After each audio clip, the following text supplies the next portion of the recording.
Share बाजार में recovery के बाद तेजी देखने को मिल रही है, लेकिन बाजार की ये तेजी विदेशी पोर्टफोलियो निवेशकों को कुछ खास पसंद नहीं आ रही है।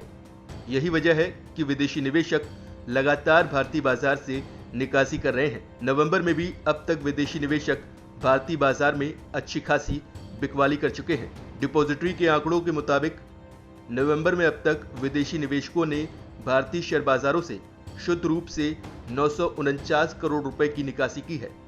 एफपीआईज ने 1 से 12 नवंबर के दौरान शेयरों से 4,694 करोड़ रुपए निकाले हैं, तो वहीं इस दौरान उन्होंने बॉन्ड बाजार में 3,745 करोड़ रुपए डाले हैं। इस तरह उनकी शुद्ध निकासी 949 करोड़ रुपए रही। अक्टूबर में भी एफपीआईज ने 12,437 करोड़ रुपए की शुद्ध बिकवाली की थी।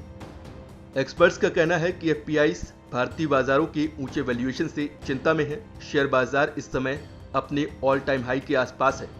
ऊंचे वैल्यूएशन की वजह से एफपीआईज मुनाफा काट रहे हैं। पिछले कुछ सप्ताह के फ्लो के रुख से ये संकेत मिलता है।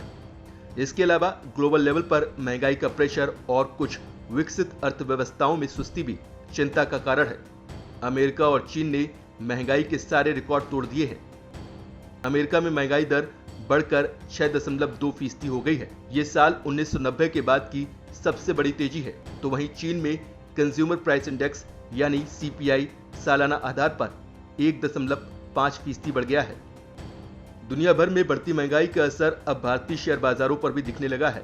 अमेरिका में ब्याज दरें बढ़ने की आशंका तेज होती जा रही है। इस तरह के संकेतों की वजह से विदेशी निवेशक भारत जैसे उभरते बाजारों से अपनी पूंजी निकाल रहे हैं। इसके अलावा बाजार के लिए पिछले कुछ समय से कई नेगेटिव खबरें आई हैं। पिछले दिनों मॉर्गन स्टैनली समेत कई रेटिंग एजेंसियों ने भारतीय बाजार को डाउनग्रेड कर दिया था। उनका कहना है कि भारतीय बाजार अभी ओवरवैल्यूड है। उसके बाद से निवेशक थोड़ा सतर्क हो गए हैं। महंगाई में बढ़ोतरी की वजह से अगर विदेशी निवेशक लगातार बिकवाली करते हैं तो घरेलू कंपनियों का समर्थन नहीं मिलने पर भारतीय बाजारों में गिरावट आ सकती है।